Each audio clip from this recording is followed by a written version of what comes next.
Hi guys, I hope you're all doing well. I was MIA for a week because I unfortunately tested positive for COVID, but luckily it was mild and here I am, back with another perfume video. So welcome back to the channel everyone. My name is Jane. If you're new here, hello and welcome. Thank you for dropping by. In this channel, we talk about fragrances. If you enjoy this type of content, head on down below, click on the subscribe button if you haven't already, and click on notification so you never miss a new video. Today's video is on luxury French brand Louis Vuitton, and today we're sampling 7 of their female targeted fragrances. I would like to apologize ahead of time for mispronunciations. I am very sure to mispronounce the names of these fragrances. They are in French, so my apologies. I finally got to test these samples. Most of these I've gotten quite a while back. I honestly forgot I had this until I met up with good friends last December. I would like to, by the way, give a big shout out to Jem. I know you're watching. She loves Louis Vuitton's Contre Moi, and her husband Jay shared that she carries this fragrance around everywhere. So if you're interested to find out what's so special about Contre Moi and all these LV fragrances I have here, please stick around and keep watching. Before we get to each fragrances, here are some FYIs to know about LV fragrances. 1. Louis Vuitton is technically an old fragrance house, having released its very first fragrance in 1927. They probably focused more on their leather goods and haven't had any new fragrance launch since the 1940s, up until recently when the first batch of modern Louis Vuitton fragrances, collectively called Le Parfum Louis Vuitton, came out in September 2016, all created by in-house perfumer Jacques Cavalier. The original 6 were female targeted and includes Rose de Moi, Matière Noire, Mille Faux, Apogee, Turbulences, Stance La Peau, and Contre Moi. 3 of these we're going to talk about today. A note from the brand: the fragrances are feminine and floral with names that aim to highlight the emotional narrative rather than the ingredients. That's from Louis Vuitton. Over the years, there were new fragrances to join this collection. 2. The Le Parfum Louis Vuitton fragrances come in 2 sizes, 100 ml and 200 ml bottles. Some also come in travel spray sizes. The bottles were designed to be minimalistic, inspired by apothecary bottles. The price of the 100 ml bottle is indeed luxury at $240 US. FYI, the bottles are refillable in stores, although I do not know if that's true for the Philippines though. 3. This may just be me, but you know how people talk about a so-called DNA running through fragrance lines, like how you smell the Chanel aldehydes and patchouli in each fragrance? The Louis Vuitton fragrances has that posh leather undertone to them. At least that's what my nose picks up from among the OG 2016 releases. They do not list leather in most of these fragrances, but it's there whether you look for it or not. I suppose that's an ode to their best-selling leather handbags and also as a treat to their leather goods customers, and of course most likely part of their branding. I wish the perfumer retained the subtlety in all the subsequent compositions, because I do not get much of this leathery DNA, if at all, in the latter releases, unless maybe leather is truly part of the notes. 4. From sampling these 7 fragrances, I think it is safe to say that these are mass appealing scents, easy to like, very giftable. Think luxury Jo Malones, something to that effect. 5. There's a whole line of men's fragrances in the same bottles, which launched in 2018 to not leave the male clients of LV out. Just in case you're interested, hint hint, maybe you'd like to get something for a man this Valentine's Day. So the more recent perfumes in this line seem to be more unisex targeted. And lastly, Louis Vuitton launched a new collection of fragrances, not to be confused with this one's last October 2021, called L'Extraits, which includes 5 editions. This come in Extrait de Parfum with 30% perfume oil concentration with distinct sculptural 3D cap designed like crumpled aluminum sheet. The 100 ml retails for a whopping $600 US, all unisex targeted. So for these fragrances I have here, I will go alphabetical and start with Apogee. Apogee, which means the highest point or peak. One of the 6 OG Le Parfum Louis Vuitton, this features white florals, lily of the valley mostly, along with magnolia, jasmine, and some rose. This opens citrusy fruity with tangerine and orange, and rice down woody with guaiac wood and sandalwood in the base, along with white musk. Among the 7 I have here, this is probably one of the 2 easiest fragrances to like. This is mostly about fresh, transparent white florals, a little green, hints a little fruity, but nothing too much. Not too sweet, not too petally floral, not too woody. Great everyday perfume, office safe, great for brunch outs and weekends outdoors, great to wear to church, it won't offend anyone. This will also make for a great gift to fruity fresh white floral lovers. This is something for a warm sunny day. Overall, a great grab and go type fragrance. When you do not know what to wear and would like to smell fresh, this is the one you grab. If you smell Dior Lucky, this is a fruitier, base heavier, less green type Lily of the Valley scent. Another perfume that smells similar is the Body Shop White Mask Glow. Main difference being White Mask Glow has a fruity pear opening while this opens citrusy fruity. Lasting power at least 4 hours, projection soft about an arm's length max. I would rate this a 5/10, 100% average. That's Apogee Eau de Parfum.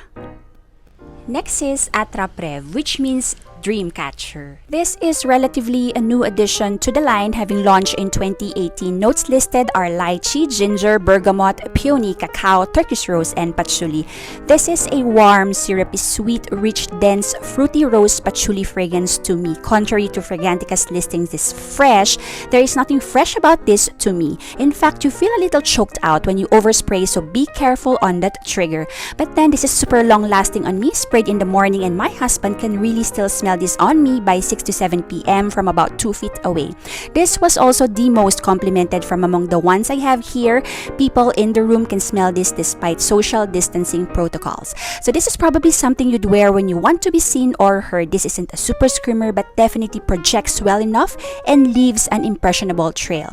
I can see a boss lady rock this. Also great for events and for anytime you want to grab a little attention. Wear this when it's cooler or in aircon environment. I'm rating this a 7.5/10, definitely above average, but it's not something that will blow your socks off. Though not full bottle worthy to me at the moment, I may revisit this sometime in the future to reconsider, because at some point while wear testing this, I did consider this to be full bottle worthy. Just saying. So that's Attrape-Reve Eau de Parfum. Coeur Battant means beating heart. Is a 2019 launch and oddly enough is very reminiscent of Attrape-Reve's DNA. But instead of lychee, this is pear on top along with cascalone, which is a fruitier version of cologne, and ambrette. In the middle, you have Egyptian jasmine, narcissus, and ilang-ilang instead of peony and rose. And the base has the same patchouli note plus moss. Again, this was supposed to be aquatic, ozonic, and fresh, but this is an all too syrupy, sweet, fruity, floral patchouli perfume to me and is nowhere near fresh. The whole fruity floral sheep style of this composition is reminiscent of YSL's Mon Paris, though this is a tad sweeter. And the overall scent reminds me a lot of a fragrance from Burberry called My Burberry Blush. They're about 90% similar to my nose, though Coeur Battant is more base heavy than My Burberry. Daytime, staying mostly in aircon environment, or for cooler weather, you can rock this. Otherwise, I see this as a going out fragrance for after sundown. Performance similar to Attrape-Reve, although I didn't get as much compliments wearing this. I'm rating this as 6/10 overall, a little above average smelling. That's Coeur Battant Eau de Parfum. The fourth fragrance is Contre Moi, which means against me. Belonging to the 6 OG Le Parfum Louis Vuitton, this has that smoky leather undertone to it, though not listed in the notes. This has herbal notes, lemon and bergamot on top, magnolia, orange blossom, pear and rose in the heart, and Tahitian vanilla, Madagascar vanilla, cacao, and ambrette in the base. This is a green vanilla perfume with, as I've said earlier, touches of smoky leather somewhere in there, drying down powdery on my skin. This smells more niche than designer to me, and probably the only one worth the price from among the 7. The whole mix retains a certain freshness to it. The vanilla will carry you across a sweet indulgence, which by the way what most people will smell in the air, to be met by a mysterious smoky leathery powdery base. Quite unique at least to me, but not difficult to like, so sample first if you can. Lasting power about 5 to 6 hours on me, projection moderate within an enclosed space even after a few hours has passed. My husband did say he can still really smell this on me on the 5th hour mark. He was at least 2 feet away. Overall, I'm rating this a 6/10, too powdery for my liking but is unique and totally wearable in local tropical weather. That's Contre Moi Eau de Parfum. Next up is Heures D'Absence, which means hours of absence. This came out in 2020 and credit the notes of jasmine sambac, May rose, mimosa, pittosporum, raspberry musk, vanilla, and sandalwood. This one's a fresh, fruity rose vanilla perfume, kind of has an old vintage vibe to that rose note, but modernized by that raspberry note running throughout the life of this composition. I think the fruity element must have been a little overdone in my opinion, as this same fruitiness sort of cheapened the composition and made it smell like a kid's bubble bath soap. I was sort of expecting a little bit more from this fragrance, the kind of laid-back floral that a perfume called Hours of Absence I've pictured in my head. But nah, this smells of raspberry children's bubble bath, the kind that will make you giddy with delight as a kid. I appreciate this scent as a mom, not as a woman who's likely to wear this scent. Lasting para around 4 hours, projection is soft. Overall, a 4/10. That's Heures D'Absence Eau de Parfum. The sixth fragrance is Jour Se Leve, which means sunrise. This came out in 2018. This lists the notes of grapefruit, orange, mandarin, bergamot, blackcurrant, lily of the valley, jasmine, sambac, green notes, osmanthus, magnolia, peony, and rose, isoe, super, white musk, and vanilla. That's a lot of notes for this uncomplicated smelling, refreshing, bright, airy, light-wearing perfume. The citruses, particularly grapefruit, dominate the opening of this composition, giving way to a fresh, transparent white floral in the mid, drying down sweet and musky. Nothing too groundbreaking composition-wise, an easy grab and go type everyday after shower outdoorsy scent, easy to like and vibe with as well. If you love citrus florals, you are going to like this perfume absolutely. Leans unisex to me than outright feminine. Lasting power about 4 hours, sit close to skin when I wore this, hardly projected beyond my personal space. I do not think though that this whole scent profile justifies the $240 price tag.